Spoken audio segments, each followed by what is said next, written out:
Should you walk or run through the rain?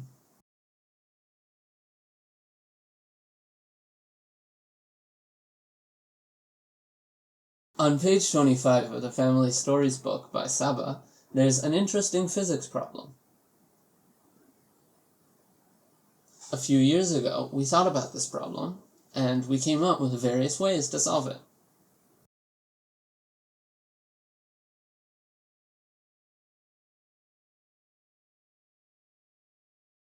Here's one way to solve it.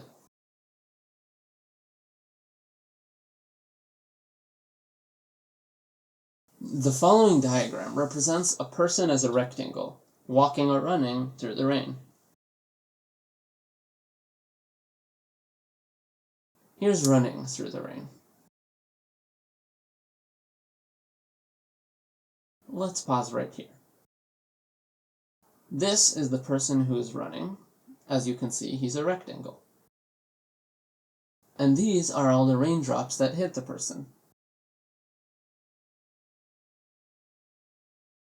Now let's look at that one more time, but this time without pausing in the middle. Here's running through the rain.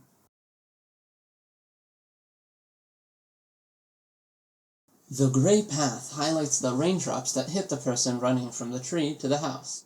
The area of the path is 381 square units in this case.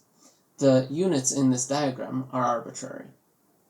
Now let's look at someone who crosses the same distance in the same rain, but is walking rather than running. This time, the picture needs to zoom out a little to show the path through the rain. Here's walking through the rain.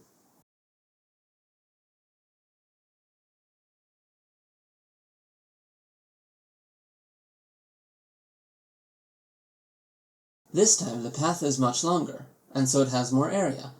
In this case, it has 485 square units. Again, the units are arbitrary. Here is the lower limit. If the person runs instantly at infinite speed from the tree to the house, then the area of the path would be 375 square units. It's a horizontal channel through the rain. The person simply runs head-on into all the raindrops in that channel.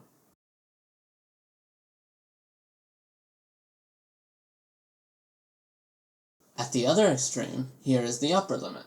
If the person just stands still, then the rain would fall on his head forever. The channel through the rain, over time, would be vertical. The person would become infinitely wet. So there are two extremes. In the first case, if the person is running infinitely fast, the person hits all the rain head-on.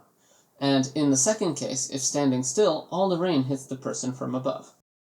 Every other case falls somewhere in between, where some of the rain is falling on the person from above, and where the person is running into some of the rain head-on. Here's a plot of the area of the channel through the rain for different speeds of walking or running.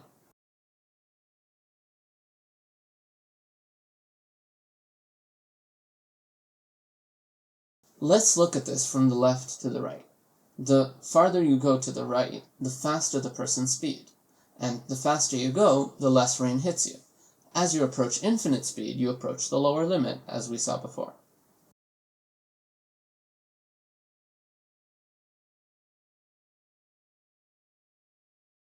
This calculation presents the problem as two-dimensional.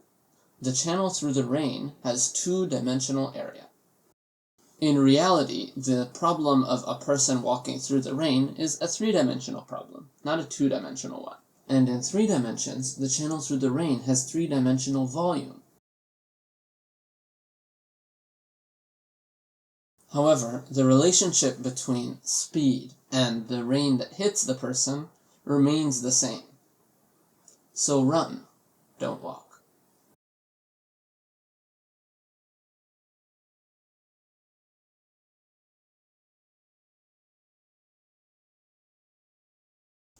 In the little Python script I wrote to do the plot and create the diagram, the units they're kind of arbitrary.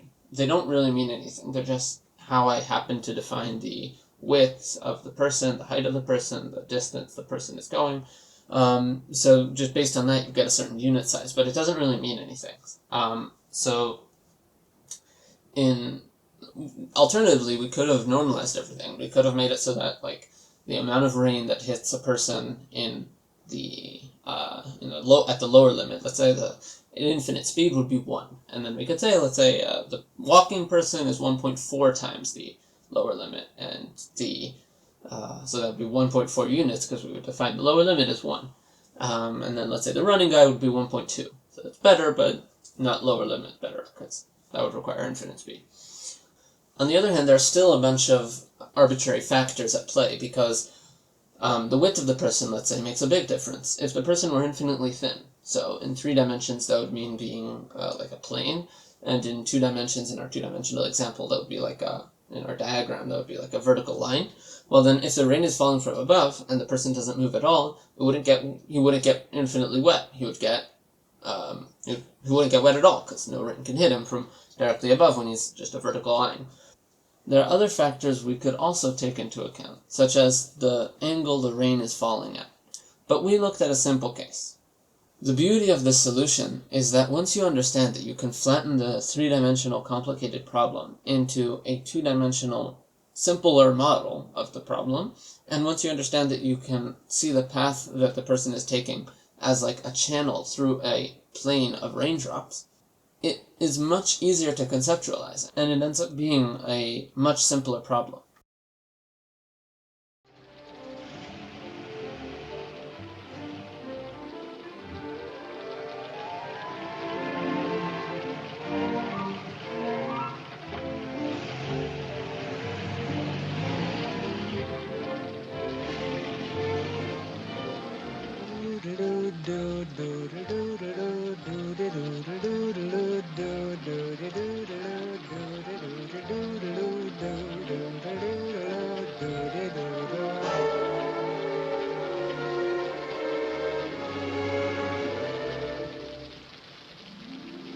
I'm singing in the rain, just singing in the rain. What a glorious feeling, I'm happy again. I'm laughing at clouds so dark up above. The sun's in my heart and I'm ready for love. Let the stormy clouds chase everyone from the place. Come on with the rain, I've a smile on my face. I'll walk down the lane with a happy refrain, just singing, singing in the rain, dancing in the rain.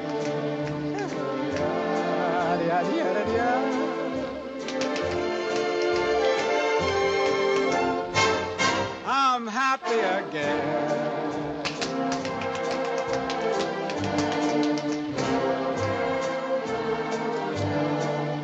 I'm singing and dancing in the rain.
dancing and singing in